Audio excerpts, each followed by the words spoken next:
You are enough intelligent, ¿no? Vamos a hablar hoy sobre la fe.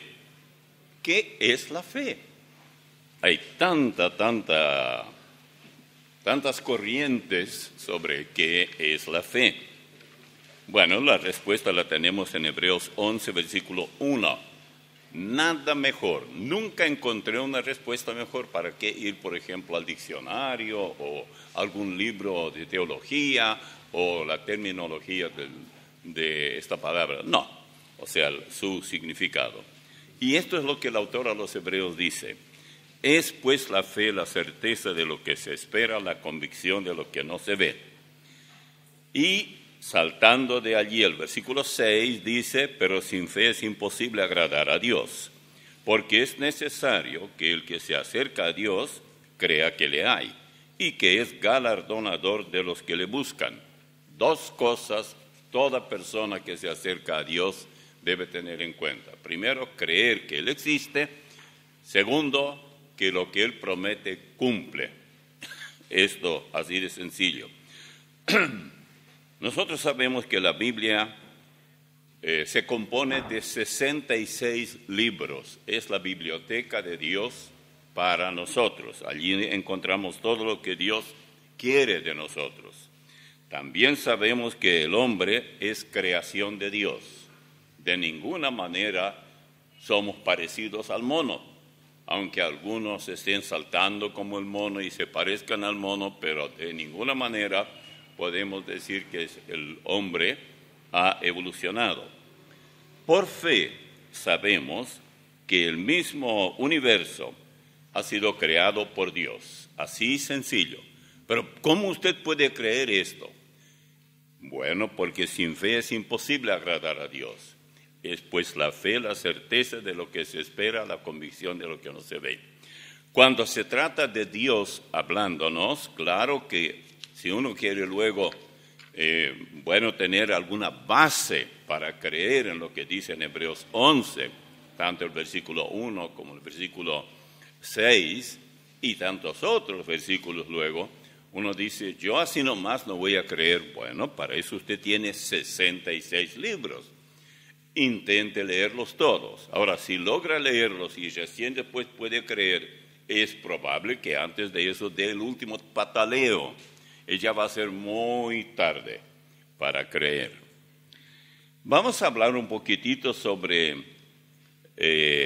lo que no es, digamos, verdadera fe.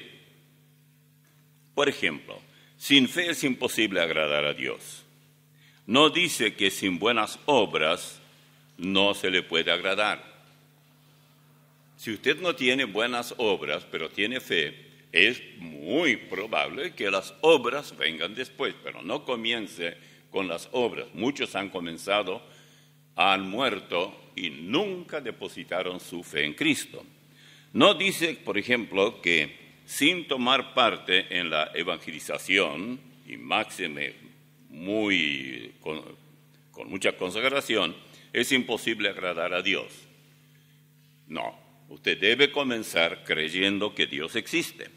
Tampoco dice que sin concurrir todos los domingos y no llegar tarde y congregarse con los hermanos es imposible agradar a Dios. No es buena idea no congregarse, pero si usted no se congrega, eso no es tan grave como no creer en Dios. Tampoco dice que sin mucha oración y ayuno no es posible agradar a Dios. Yo no sé a cuántos de ustedes les gusta orar mucho y ayunar mucho. Yo no tengo problema con la oración, pero sí con el ayuno, porque hay que insularse un poco en caso de que venga el frío y yo no tengo ropa caliente, ya estoy bien. La temperatura es exacta. Bien, si la fe es tan importante, ¿cuál es su significado? ¿Cómo se puede explicar lo que la fe, digamos, es desde el punto de vista bíblico? A mí no me importa la experiencia que alguien ha tenido. Pues bien, este capítulo 11 nos habla de muchas cosas. Por la fe entendemos haber sido constituido el universo. Es decir, ¿cómo saber que todo lo que vemos y no vemos, el universo, nuestro planeta, todo lo que hay, incluyendo finalmente los animales, los reptiles y hasta el hombre mismo? ¿Cómo saberlo? Bueno, por la palabra de Dios, de modo que lo que se ve fue hecho de lo que no se veía. Eso en Hebreos capítulo 11, versículo 3.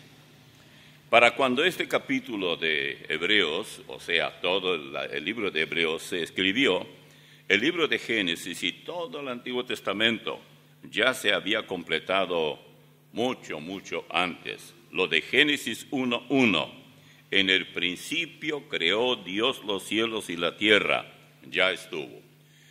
Cuando los primeros astronautas fueron al espacio, por allá en 1969, ellos escribieron, en el principio Dios. In the beginning, God. Bueno, en el principio Dios. Hoy ya no hacen eso, porque ya no creen en Dios. Estados Unidos, lo mismo que tantos otros países, han ido muy lejos de lo que eran hace algún tiempo. Y esta es una señal que nos queda poco tiempo. Y justamente Génesis 1:1 dice, en el principio creó Dios los cielos y la tierra. Y en Hebreos capítulo 11, versículo 4 dice, por la fe Abel ofreció a Dios más excelente sacrificio que Caín, por lo cual alcanzó testimonio de que era justo, dando Dios testimonio de sus ofrendas, y muerto aún habla por ella. O sea, la ofrenda de Abel. Aún habiendo Abel muerto, Dios todavía hablaba sobre esto. Ahora, ¿cómo supo Abel ofrecer un sacrificio aceptable a Dios, mientras que su hermano mayor, Caín, no lo logró? Fue rechazado su ofrenda. En Génesis capítulo 4, versículos 3 al 10 dice, y aconteció andando el tiempo que Caín trajo del fruto de la tierra una ofrenda a Jehová. Y Abel trajo también de los primogénitos de sus ovejas, de lo más gordo de ellas. Y miró Jehová con agrado a Abel y a su ofrenda, pero no miró con agrado a Caín y a la ofrenda suya. Y se ensañó Caín, es decir, estaba disgustado en gran manera, y decayó su semblante. Entonces Jehová dijo a Caín, ¿por qué te has ensañado? ¿Y por qué ha decaído tu semblante? Si bien hicieres, no serás enaltecido, y si no hicieres bien, el pecado está a la puerta. Con todo esto, a ti será su deseo, y tú te enseñorearás de él. Y dijo Caín a su hermano Abel, salgamos al campo. Y aconteció que estando ellos en el campo, Caín se levantó contra su hermano Abel y lo mató. Y Jehová dijo a Caín, ¿dónde está Abel tu hermano? Y él respondió, no sé, ¿soy yo acaso guarda de mi hermano? Y él le dijo, ¿qué has hecho? La voz de la sangre de tu hermano clama a mí desde la tierra. Esto en Génesis 4, 3 al 10. Pues bien, ¿cómo sabía Abel cuál era la ofrenda que agradaría a Dios? ¿Cómo sabía esto?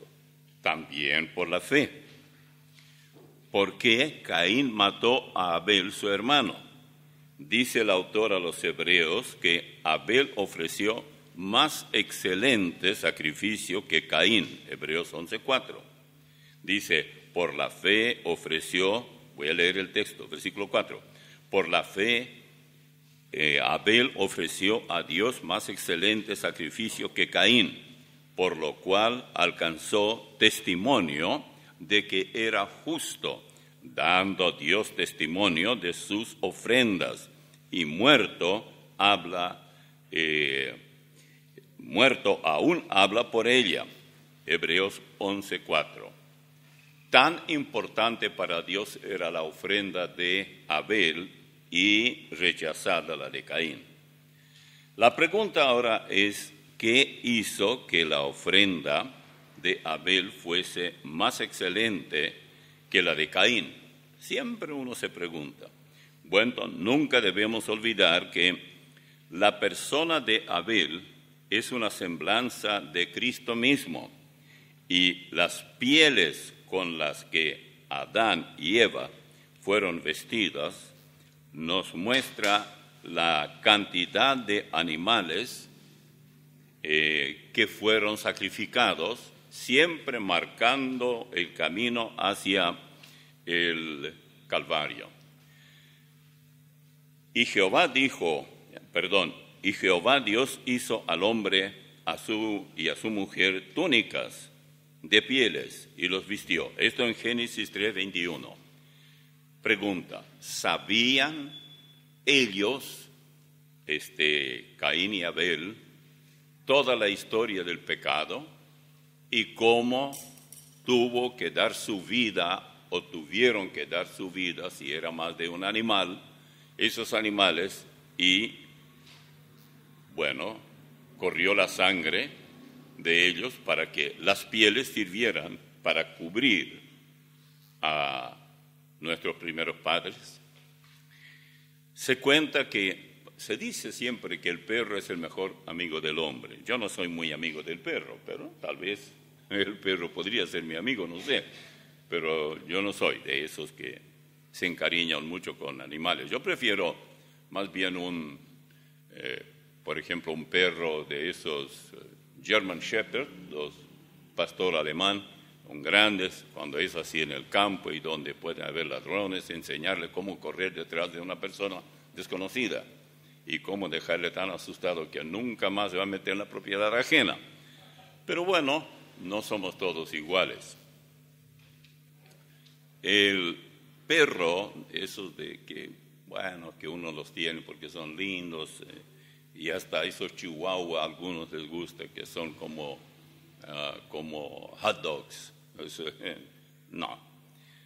Se dice que se fueron a una montaña a la nieve, algunos individuos, y un perrito de esos, de lana, así, piel blanca, porque tenía esos pelos blancos,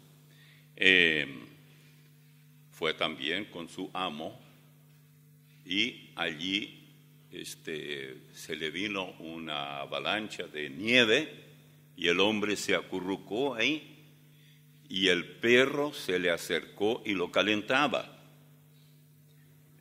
Pero el hombre no sintió cuando vino el perro. Cuando despertó, tocó que estaba el perro y pensó que era un oso y lo acuchilló. Entonces le hizo una herida y el perro se fue de allí. Se fue a la cabina donde estaba la guardia, que estaba para justamente llamar en caso de peligro. Apenas pudo llegar, pero la sangre chorreaba todo el tiempo sobre la nieve blanca. Y allí él con la patita golpeó la puerta y ellos abrieron y lo vieron mal herido y todo. Murió realmente ese perro, llegó hasta allá y murió. Pero esa sangre les permitió ubicar a quien no había muerto. Era su amo. Y lo encontró. Y en ese sentido, yo no estoy haciendo una comparación, la sangre del perro con la sangre que Cristo derramó en el Calvario. Pero se nos hace más fácil creer, si el animal puede hacer esto, llegar a amar a su amo de esa manera, ¿acaso no podemos nosotros tener capacidad para creer en Cristo Jesús, que es nuestro Creador? Él también es el Creador y es nuestro Redentor. Yo nunca olvido la ilustración de este chico del juguete. Hay tantas ilustraciones que nos ayudan a hacer más sencilla y más clara una lección como esta. Por ejemplo, un muchachito que trabajando y trabajando hizo un barquito. Y él quería que ese barquito flote sobre una laguna que tenían en su propiedad. Le ató una soga, la alargó y se fue el barquito. Le gustaba ver cómo nadaba, estaba sobre el agua. Vamos a decirlo así, flotaba. Bueno, un día se le escapó la soga y se fue el barquito. Como triste, muy triste se puso el muchacho, pero no podía hacer nada. La laguna era demasiado profunda y se fue. Caminando un día con su padre por una vereda, vieron que en la vitrina allí estaba ese barquito. Y él dijo, papá, eso es mío eso. Porque reconoció enseguida. Y papá le dijo, bueno, vamos a entrar, vamos a ver qué dice el dueño. Y fue allá y él dijo lo mismo al dueño, Señor, esto es mío. Yo lo hice, etcétera, etcétera. Bueno, dice, yo lo compré, si lo quieres, tienes que pagarme. Papá, dame. ¿Qué padre no le va a dar el dinero? Y le dieron el dinero, le llevó el dinero y le pagó al Señor. Y cuando llevó el barquito, lo abrazó y dijo, ahora eres doblemente mío. Yo te hice y yo te compré. Somos doblemente del Señor. Él nos hizo, Él nos creó y Él nos compró. Somos realmente propiedad de Él por duplicado. Esto ilustra un poco lo que es el amor de Dios. Tenemos que entender esto. Ahora bien, vamos a pensar esto así. Cuando dice en Hebreos 11:4, por la fe Abel ofreció a Dios más excelente sacrificio que Caín, por lo cual alcanzó testimonio de que era justo, dando Dios testimonio de sus ofrendas, y muerto aún habla por ella. Bueno, la pregunta entonces, tal como ya dijimos, la respuesta está en Génesis 3:21. Nunca debemos olvidar, desde luego, que la persona de Abel es una semblanza de Cristo. Pero toda esa sangre de animales que se derramó antes del Calvario, y desde que comenzaron los sacrificios allá en el Pentateuco, nos habla acerca de los animales, o en este particular caso sabemos que tuvo que haber derramamiento de sangre de animales aún en los días ni bien vino la creación. El primero que derramó su sangre fue Abel. Él es la persona, la imagen, por decirlo así, de nuestro Señor Jesucristo. Por eso dice que en realidad el más excelente sacrificio de Abel no era otra cosa que su propia vida. ¿Qué tipo de sacrificio hizo el Señor para salvarnos? Bueno, Él dio su vida y todavía nosotros no estamos dispuestos a creer en Él. ¿Qué más puede hacer Él para que creamos? No, pero esto, bueno, si usted cree que no es así, tenga mucho cuidado. Puede que el día de mañana, cuando ya no sirva más para nada, usted comience a meditar y de verdad humillado delante de Él, arrepentido, reciba a Él por Salvador y quiera servir y compartir el Evangelio con otros, pero ni siquiera puede levantarse ya. Estará muy mal. Hay un personaje en el Antiguo Testamento que se llama Enoc, E-N-O-C. Él desapareció y es una semblanza del rapto de la iglesia. Esta es una doctrina. La partida de la iglesia a la presencia del Señor es un hecho. Y para que no tengamos duda, aunque Enoc no escribió ni un libro, él escribió mucho, pero ninguno de sus libros fue incluido entre los libros del Antiguo Testamento. Aparece su una referencia a él en Génesis 5:24, donde dice: caminó pues Enoc con Dios y desapareció, porque le llevó Dios. En primer lugar, si él pudo caminar con Dios, es porque creía que sí, que hay un creador, que es Dios, creador del universo, incluyendo el hombre y todo ser viviente, todo cuanto sabemos, vemos y no vemos, pero que existe, es resultado de su creación, su sabiduría, es el sello de la presencia de Dios. En segundo lugar, él lo hizo, el hombre, Enoc aceptó por fe. Él no estaba en mejores condiciones que nosotros. Nosotros sabemos hoy muchas cosas que nuestros antepasados no sabían. Miren que yo ya tengo mis buenos años, unos cuantos kilos de años, o si ustedes quieren kilómetros o como quieren llamarlos, pero son muchos. Y yo recuerdo que en una época yo escuchaba a los predicadores, sus mensajes, los de esos predicadores que se los consideraba muy, bueno, avanzados, sabios, capaces, era muy pobre. Pensándolo así, era pobre. Hoy estamos en un privilegio único. Podemos recurrir a Internet, podemos recurrir a quién sabe cuántos comentarios, podemos tener varias versiones de la Biblia, podemos, si logramos leer más de un idioma, leer en otros idiomas también, etcétera, lo que nuestros antepasados no tenían, y menos mis abuelos. Mis abuelos eran de la iglesia ortodoxa griega. Yo ni entiendo qué es eso, pero ahí estaban. ¿Y qué hacían ellos? Cantaban, y eso me gustaba, porque yo por lo menos me gustaba esa voz, que a veces había armonía, etcétera.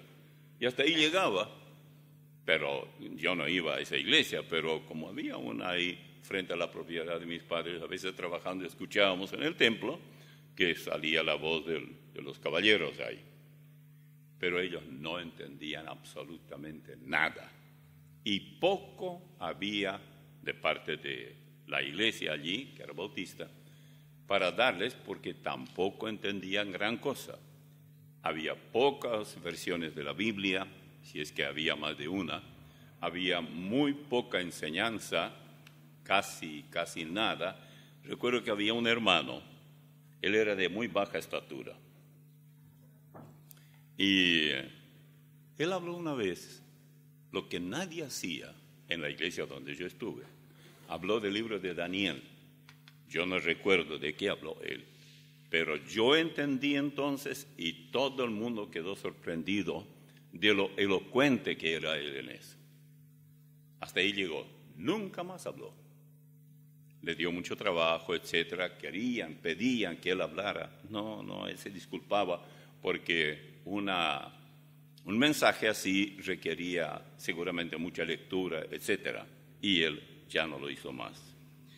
Bien, el libro de Enoc se encuentra entre los, digamos, inspirados por el Espíritu Santo, y sin embargo no aparece en el canon. Los libros del Antiguo Testamento fueron a parar en las manos de los levitas y los sacerdotes, y ellos clasificaban cuáles eran y cuáles no eran dignos de formar parte del canon sagrado. Bueno, yo no soy nadie para juzgarlos ni condenarlos. Lo cierto es que si ustedes abren, por ejemplo, en Internet, por el nombre Enoc, encontrarán sus escritos. Nosotros hemos dado bastante del contenido de sus escritos por nuestra emisora.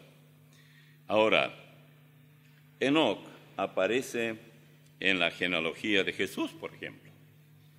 Si valía algo, por ejemplo, en Lucas 3, versículo 37 dice: hijo de Matusalén, hijo de Enoc, hijo de Jared, hijo de Mahaleel, hijo de Cainán. ¿De quién está hablando? De Enoc.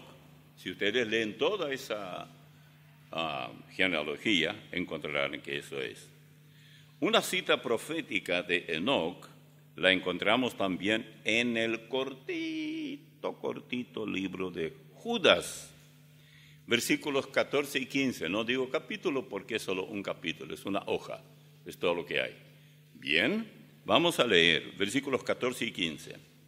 De estos también profetizó Enoc. Ahora, Judas es justo antes de Apocalipsis, así que aquellos que tienen algún problema y dicen yo ni lo voy a encontrar, demasiado corto. No, vaya a Apocalipsis donde comienza y un poco antes. De estos también profetizó Enoc, séptimo desde Adán, diciendo, he aquí vino el Señor con sus santas decenas de millares para hacer juicio contra todos y dejar convictos a todos los impíos de todas sus obras impías, que han hecho impíamente y de todas las cosas duras que los pecadores impíos han hablado contra él. Fuerte esto. Versículos 14 y 15. Hay otros destacados hombres de Dios que tampoco ellos, aunque eran grandes hombres, sin embargo no hay libros de ellos que aparezcan en la Biblia. Se me ocurrió, por ejemplo, José, el hijo de Jacob. Era un gran personaje. No se conserva nada que él haya escrito. No hay ninguna referencia a algo que él haya escrito. Tenemos a un profeta que por nada cedería ante la insistencia de los falsos profetas, llamado Micaías. Este Micaías era profeta de Dios, tampoco escribió nada, pero la historia de él, que veremos más adelante, aparece allá en primer libro de Reyes 22, 1 en adelante. Nos bastan pocas palabras para darnos cuenta del calibre de hombres que existieron en la época de la Biblia, cuando bajo ninguna presión, ni tentación, ni intención de convencer, ellos cederían, creían. Es pues la fe, la certeza de lo que se espera, la convicción de lo que no se ve. Mire, si una persona puede creer, entonces todos pueden creer. No, pero yo no puedo creer porque ustedes habrán tenido esa experiencia. Hay personas que no quieren creer en el Evangelio. Usted le presenta el plan de la salvación y todo, y después los ven caminando hacia el galpón de los ruselistas. ¿Sí? Porque tiene que creer en algo. O usted cree en el Dios inglés que se llama Charles Darwin, o cree en el Dios verdadero. Pero usted no va a estar. El hombre fue hecho para ser religioso. Es simplemente religioso por principio. No tiene salida. Aunque no quiera, dice, yo no tengo ninguna religión, todas las religiones son un montón de engaño. Tal vez las religiones sí. Pero yo no estoy hablando de religión. Estoy hablando de regeneración, que no es lo mismo. Una cita profética de Enoc, que ya hemos leído, nos hace ver que él caminó con Dios. Y cuando una persona camina con Dios, ¿cómo es que camina? Es decir, vive una vida creyendo en Dios. ¿Y qué pasó con él, con Enoc? Desapareció. Nadie pudo explicar qué pasó con él. Simplemente desapareció. De un día a otro, dijeron, Enoc no llegó a casa, salió a tal o cual hora, o se fue a dormir, y ya cuando de mañana fuimos a golpear la puerta de su dormitorio, nadie respondía. Abrimos la puerta de alguna manera y no lo encontramos. Comenzamos a averiguar con los vecinos y todo, no sabemos. Enoc es una figura muy clara, muy elocuente de lo que será el arrebatamiento de la iglesia. Desaparecieron será, no desapareció. Aquí es singular, pero va a ser plural. Un día de esos, usted dirá, bueno, ¿y usted cree eso? ¿Por qué no voy a creer? Si creo a tantos políticos a veces, cuando dicen que vas a hacer así, así, aunque por el otro lado digo, eso es mentira. Pero bueno, pretendo creer porque me resulta mejor desde el punto de vista del estado de ánimo. Pero yo sé que es mentira. El hombre tiene mucha capacidad para mentir y avanzar en palabras muy elocuentes sabiendo que no lo va a cumplir. Eso es política. En el capítulo 22 del primer libro de Reyes, voy a leer los versículos 13 y 14. Recuerden que aquí ocurre algo muy interesante. Hay dos reyes, el rey de Israel y el rey de Judá. O sea, el rey que tiene su base en Samaria y el rey que tiene su base en Jerusalén. Y quieren ir a pelear contra Ramón de Galaad. Y entonces pretenden que harán su alianza y entre ejércitos del uno y el otro podrán vencer y recuperar lo que ellos creían que le correspondía esa parte. Entonces vinieron unos profetas que tenían que decirles a los reyes si ir o no ir. Voy a leer. Y el mensajero que había ido a llamar a Micaías era una persona que no estuvo con ellos allí, pero uno de los reyes dijo, todos estos profetas deben ser falsos porque todos dicen que hay que ir a pelear.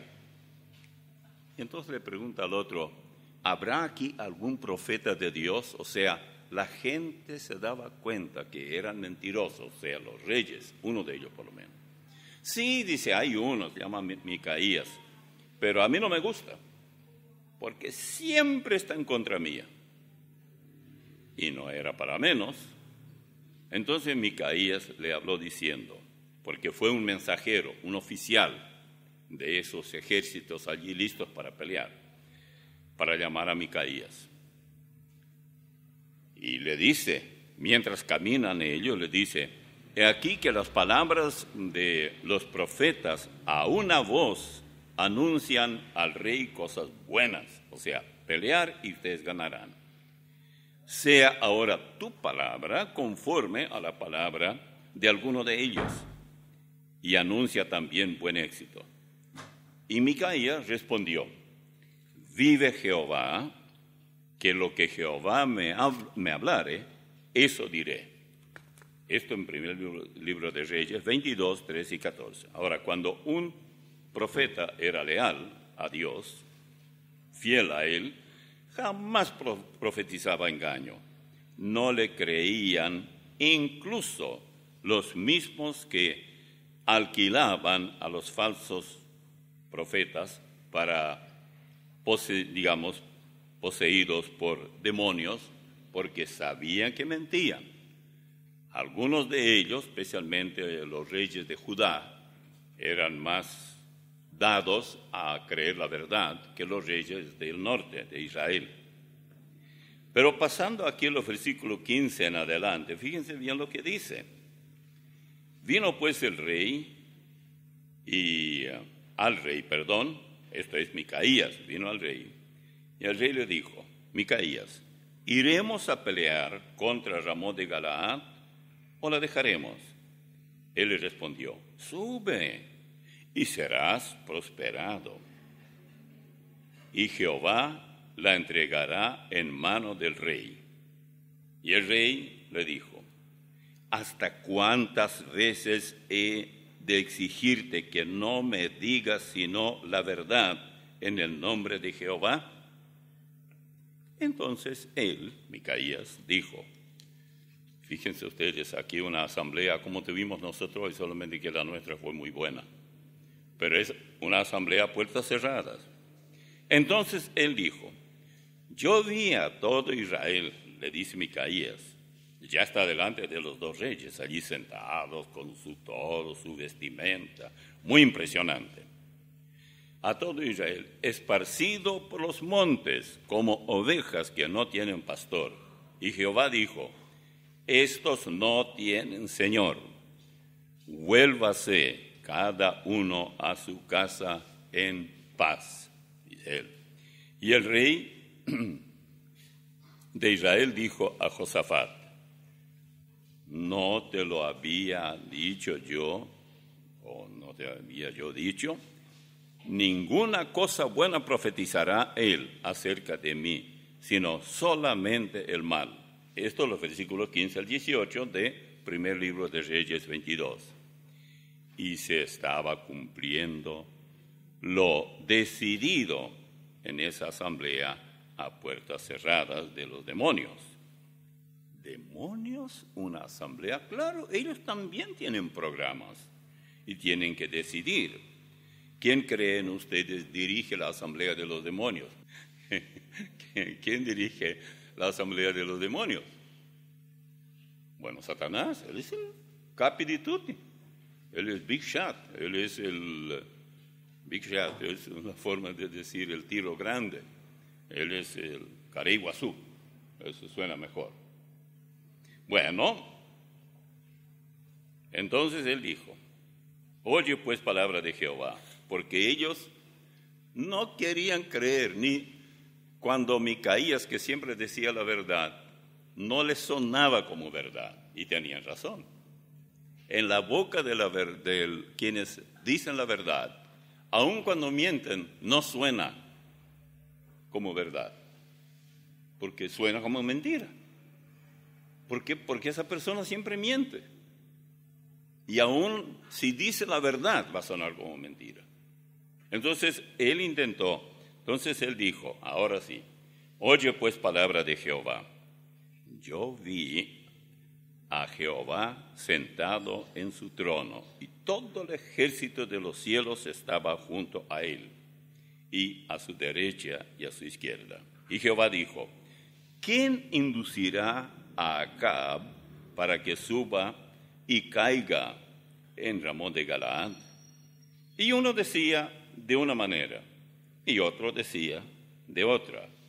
Y salió un espíritu, y se puso delante de Jehová, y dijo, yo le induciré.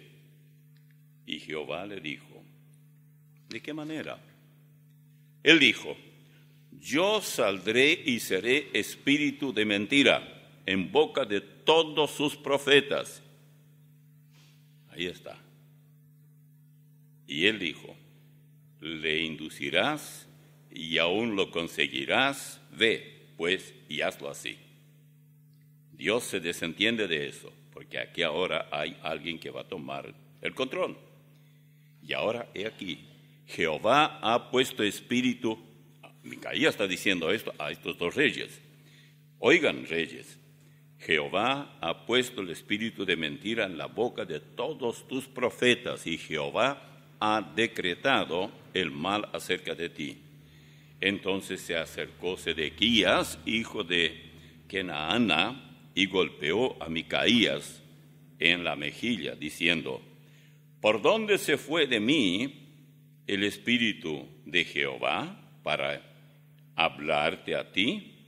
Y Micaías respondió, he aquí tú lo verás en aquel día cuando te irás metiéndote de aposento en aposento para esconderte. Esto en los versículos 19 al 25. Exactamente eso ocurrió. Ellos perdieron la guerra, y más adelante veremos algunos otros detalles llamativos en extremo. La casualidad de un dardo, ustedes saben lo que es el dardo. Antes la gente peleaba con el dardo, era como una caña, podría ser metálica, con una puntita muy punzante, y se ponía en el arco y se tiraba, y si tenía buena puntería podía meterla así o en el pecho, etc. Y mataba. O simplemente se tiraba, dependía de la capacidad que tenía y cuán lejos estaba el objetivo. Y muchas veces mataba, tenía éxito. Bueno, cuando los capitanes, ya estamos en Primer Reyes 22, 32 al 38. Fíjense, escuchen bien lo que dice. Cuando los capitanes de los carros vieron a Josafat, porque fíjense, ese Acab era tan astuto, tan sinvergüenza, tan criminal, y esto a merced a Jezabel, su esposa. Entonces, él dijo, bueno, vamos a hacer una cosa. Tú mantente en tu ropa de rey en el carruaje. Y yo voy a estar ahí entre el pueblo, Acab dice. Así nadie me va a reconocer que yo soy Acab, los enemigos.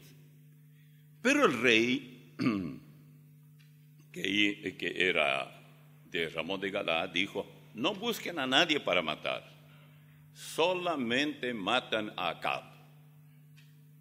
Bueno, ya virtualmente no se podía hacer nada, parecía que no se podía hacer nada, porque el tipo encontró una vuelta, pero a Dios no se le escapa nada. Y entonces, escuchen, ellos se acercaron al carruaje donde estaba el uniformado. Pero pasa esto, versículos 32 al 38 de Primer Reyes 22, cuando los capitanes de los carros vieron a Josafat, dijeron, ciertamente este es el rey de Israel, y vinieron contra él para pelear con él. Mas el rey Josafat gritó. Viendo entonces, ellos reconocieron, los capitanes de los carros, que no era el rey de Israel, se apartaron de él. Y un hombre, ya había terminado la guerra, disparó su arco a la aventura. O sea, le quedaba un dardo. Y ya terminó todo y disparó. ¿Y dónde creen ustedes cayó? ¿Y a quién mató? A este individuo que estaba allí entre la multitud, justo allí. Es el típico caso de bala perdida, solamente que aquí es dardo perdido. Lo encontró a él. No se puede jugar con Dios. Él sabe muy bien todo lo que está pasando y lo que va a pasar. Vale la pena ser mensajero suyo y no mensajero de los demonios, que también tienen sus reuniones. Y fíjense ustedes que estaban reunidos, decían, ¿cómo haremos para que esto ocurra? Y que se les ocurra ir a pelear contra Ramón de Galaad. Bueno, uno muy inteligente, los demonios también tienen diferentes tipos de capacidades. Dice, yo sé lo que se puede hacer.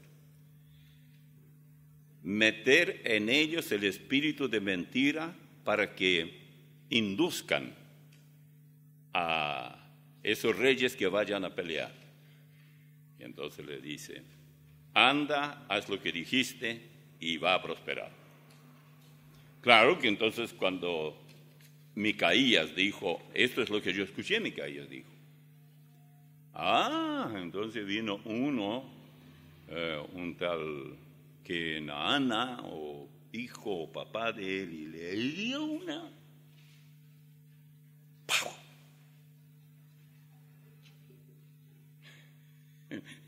Se ve que vio mi mano, ¿eh? No, era un saludo. ¿Y qué ocurrió? Bueno, se cumplió al pie de la letra lo que Micaías había dicho. En mi vida yo me he propuesto, prefiero toda la vida ser un Micaías y no un Judas Iscariote. Hablar la verdad cueste lo que cueste. Y solamente el Señor puede ayudarme. Si no, no vale la pena todo el esfuerzo que uno hace. Yo puedo sobrevivir de alguna otra manera, pero no. Fíjense los versículos 34, o el 34, porque ya no hay más, del capítulo 22 del primer libro de Reyes. Y un hombre disparó su arco a la aventura e hirió al rey de Israel por entre las junturas de la armadura. Por lo que dijo él a su cochero: da la vuelta y sácame del campo, pues estoy herido. Y estaba muy mal herido. Allí estaban los soldados y todo parecía haber terminado. Acab con vida, Josafat también, y sin embargo, tal como hablamos hoy de la bala perdida, entonces era un dardo perdido y encontró al culpable. Tu pecado te encontrará, dice en otro lugar de la Biblia. ¿Cómo es que ese dardo tirado por azar encontró a aquel que debía encontrar hasta matarlo? Bueno, la razón fue por lo criminal que era ese hombre, ambicioso y carente de temor de Dios. Pero el esposo, que muchas veces es un tirano, tiene una esposa que le induce a hacer lo que es. Jezabel, espero que ninguno de ustedes, hermanas, le dé el nombre de Jezabel a su hijita, porque no es buen nombre. Jezabel también obtuvo su cosecha. En el segundo libro de Reyes, ella fue la que indujo a que se matara a un hombre completamente inocente.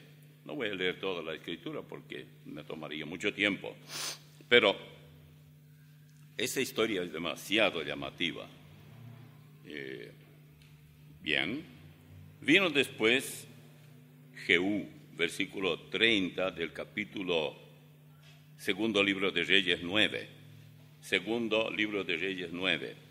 Vino después Jehú a Jezreel, y cuando Jezabel lo oyó, porque ya pasó bastante tiempo y ahora las cosas han cambiado, son otros los que están en el poder, etc., ella se pintó los ojos con antimonio, casi demonio, y atavió su cabeza y se asomó por una ventana. Y me imagino esa bruja cómo se habrá visto. ¡Ay, ay, ay! Y cuando entraba Jehú por la puerta, ella dijo: ¿sucedió bien a Zimri, que mató a su señor? Alzando él entonces su rostro, ella es la esposa de ya finado Acab. Bueno, alzando él entonces su rostro hacia la hasta la ventana, dijo: ¿quién está conmigo? Porque ella estaba en el segundo piso. ¿Quién? Pregunta. Y se inclinaron hacia él 2 o 3 eunucos, muchachos. Y él les dijo: echadla abajo. Y ellos la echaron. Era fácil levantar esa bruja. ¡Pah! Fuera. La echaron. Y parte de su sangre salpicó en la pared y en los caballos. Y él la atropelló. Entró luego, y después que comió y bebió, dijo: id ahora a ver a aquella maldita y sepultadla, pues es hija del rey. Pero cuando fueron para sepultarla, no hallaron de ella más que la calavera y los pies y las palmas de las manos. Y volvieron y se lo dijeron. Y él dijo: esta es la palabra de Dios, la cual él habló por medio de su siervo Elías Tisbita, diciendo: en la heredad de Jezreel comerán los perros las carnes de Jezabel, y el cuerpo de Jezabel será como estiércol sobre la faz de la tierra en la heredad de Jezreel, de manera que nadie puede decir, esta es Jezabel. Ahí está, mal paga el diablo a quien bien le sirve. En el capítulo 21 del primer libro de Reyes 23, dice 21-23, de Jezabel también ha hablado Jehová diciendo, los perros comerán a Jezabel en el muro de Jezreel. Eso ocurrió. ¿Qué prefiere ser usted? ¿Un falso profeta, como los que recibían alimento de la mesa de esta bruja Jezabel, o preferiría ser un solitario Micaías? A este segundo yo prefiero toda la vida. ¿Por qué prefirió carecer de las amistades de los hombres? Porque él había depositado su fe en Dios. Para él no había retroceso. No es posible que un hombre del calibre de Micaías retrocediera bajo ningún concepto. Bueno, cuando la fe no lo es fácil reconocer. Cuando hablamos de la fe bíblica, bueno, describimos a quien cree cuando la Biblia enseña y todo lo que la Biblia dice decimos, esa es la verdad. Bueno, vamos a ver algunos textos. En 1 Corintios 13, 9 y 13 dice, porque en parte conocemos y en parte profetizamos, y ahora permanecen la fe, la esperanza y el amor, estos tres, pero el mayor de ellos es el amor. Ahora voy a leer en Isaías 55, 8 y 9. Porque mis pensamientos no son vuestros pensamientos, ni vuestros caminos mis caminos, dijo Jehová.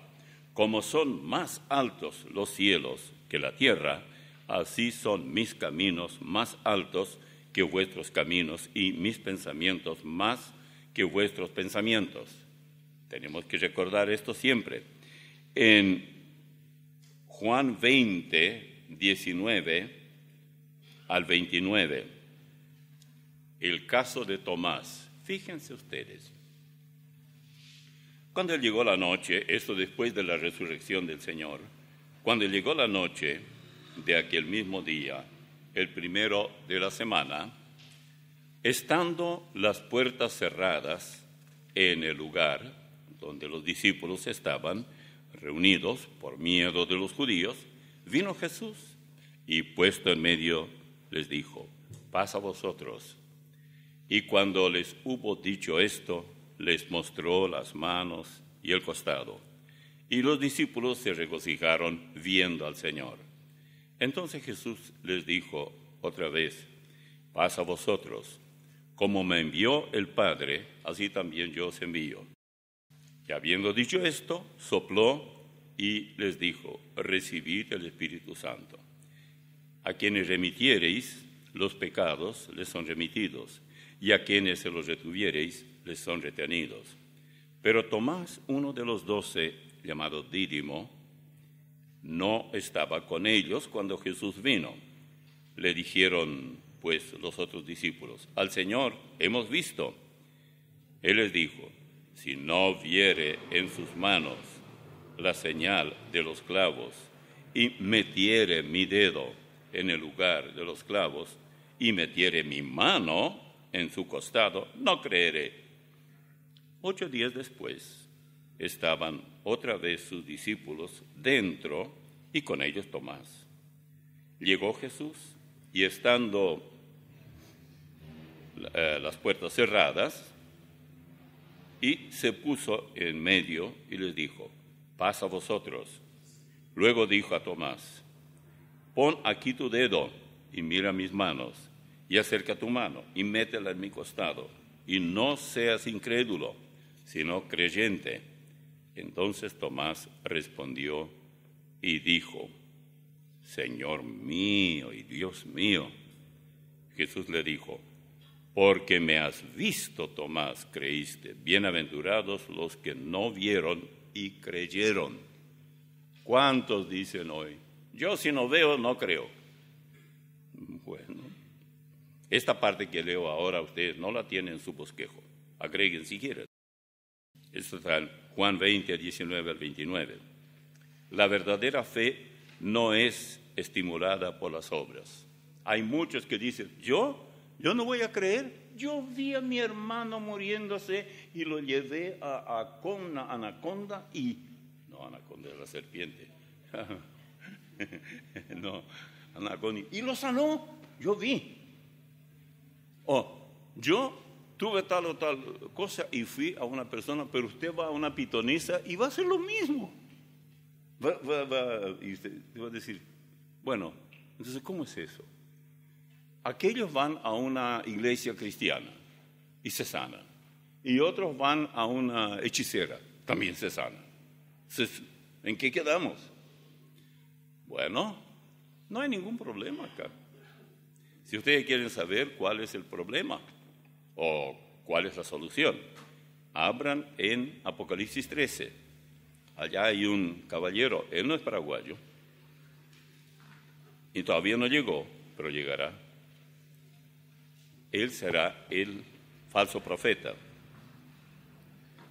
Aparece en el capítulo 13, él aparece desde el versículo 11, pero no vamos a leer todo. Versículo 12. Y ejerce toda la autoridad de la primera bestia, la primera es el anticristo, en presencia de ella, y hace que la tierra y los moradores de ella adoren a la primera bestia, cuya herida mortal fue sanada. Ahora el 13. También hace grandes señales, de tal manera que aún hace descender fuego del cielo a la tierra delante de los hombres, y engaña a los moradores de la tierra con las señales que se le ha permitido hacer en presencia de la bestia, mandando a los moradores de la tierra que le hagan imagen a la bestia y que tiene la herida de la espada y vivió. Es decir, la bestia que había muerto y aparentemente resucitó. Todavía no hemos visto nada al lado de lo que muy probablemente, ya no estando la iglesia aquí, el mundo verá. Si hay confusión ahora y es difícil entender cómo es posible que la hechicera puede hacer lo mismo que aquellos supuestos sanadores, esperen un rato. Entonces la otra pregunta que viene es, ¿por qué Dios va a permitir eso? Dios va a permitir eso por lo que en 2 Tesalonicenses Pablo nos aclara. Esto es muy, muy claro y nunca debemos olvidarlo. Yo mencioné esto el domingo anterior, pero esto es algo que fascina realmente y no tenemos los predicadores que callar mientras hay tiempo y permiso para hablar, hay que hablar de esto. Capítulo 2 Tesalonicenses, desde el versículo 7, capítulo 2. Porque ya está en acción el misterio de la iniquidad, solo que hay quien al presente lo detiene, hasta que él a su vez se ha quitado de en medio, y entonces se manifestará aquel inicuo, a quien el Señor matará con el espíritu de su boca y destruirá con el resplandor de su venida. Inicuo, cuyo advenimiento es por obra de Satanás, con gran poder y señales y prodigios mentirosos. Serán verdaderos los prodigios y señales, pero mentirosos porque pretenderá que vienen de Dios y estarán viniendo de Satanás. Y con todo engaño de iniquidad, para los que se pierden por cuanto no recibieron el amor de la verdad para ser salvos.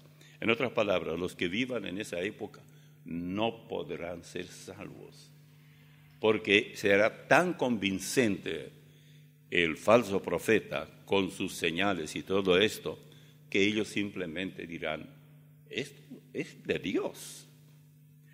Por esto Dios les envía, ahí está, Dios les envía un poder engañoso para que crean ¿qué cosa? ¿La verdad? La mentira. Van a creer la mentira. Dios hace que el mentiroso sea tan astuto y tan convincente para que la gente crea sus mentiras. ¿Por qué? A fin de que sean condenados todos los que no creyeron a la verdad, sino que se complacieron en la injusticia. Muy fácil caer en esa trampa. ¿Por qué Micaías nunca cayó en eso? A él era imposible torcer el brazo.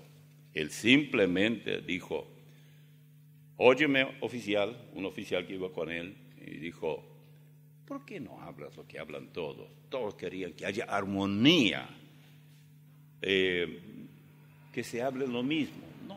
No vengas con un mensaje negativo. Todos los que están allí profetizando dicen que habrá éxito rotundo, que no habrá muertes de soldados del norte ni del sur, y todos y ustedes también saldrán bien. Y entonces se le dijo,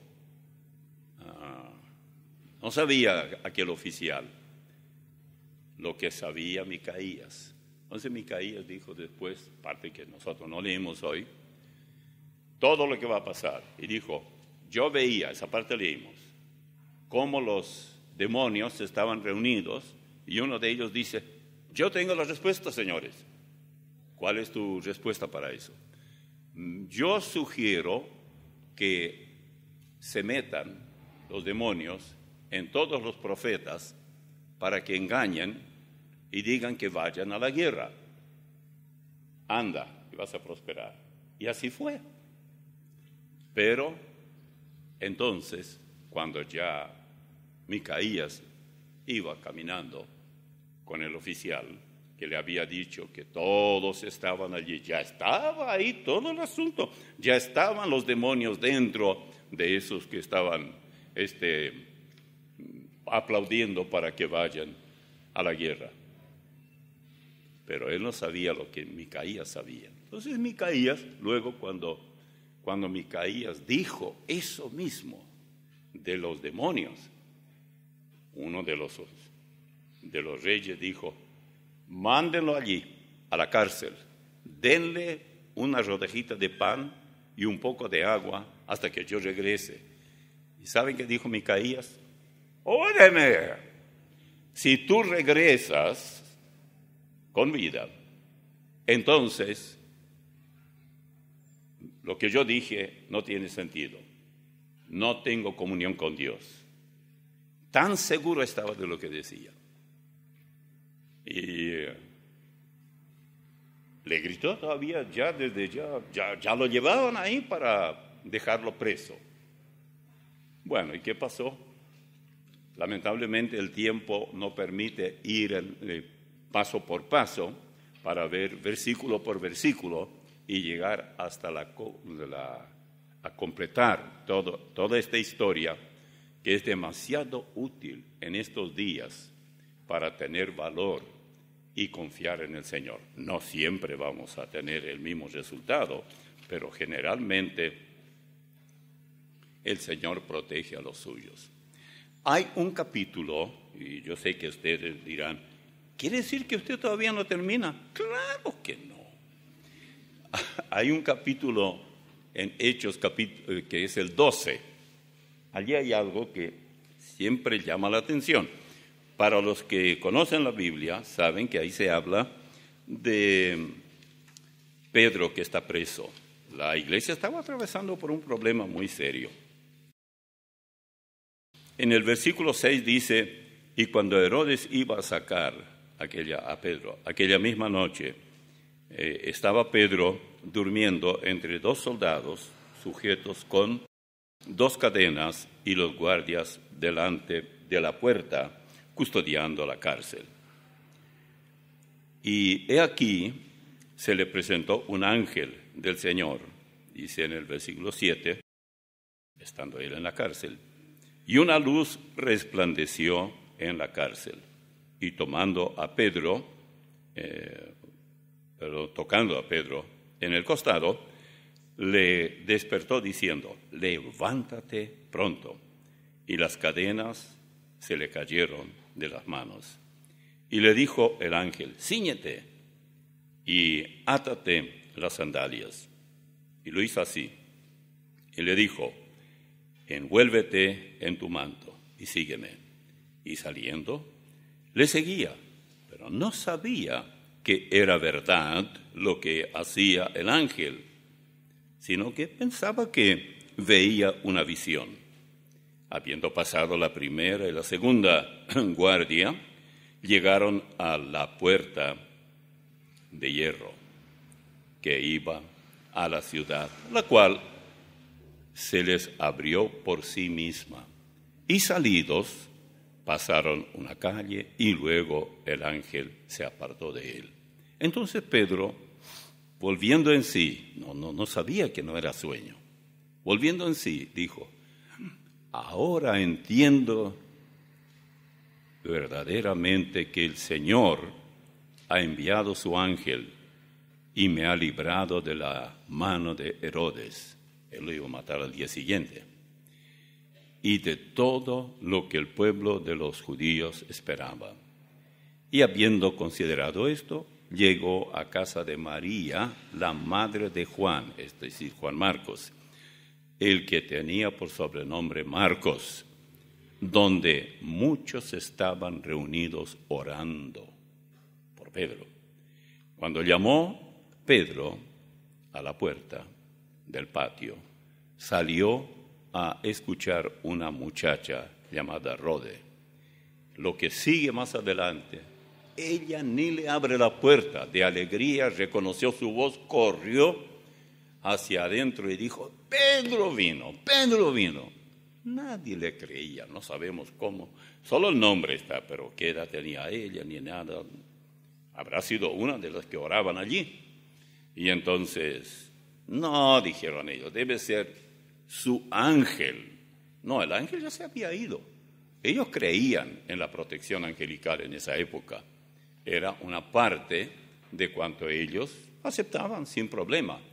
Nosotros podemos tener nuestra opinión, nuestro modo de pensar, etcétera, pero a veces un ángel puede ser un hermano que nos socorre en un momento menos esperado, etcétera.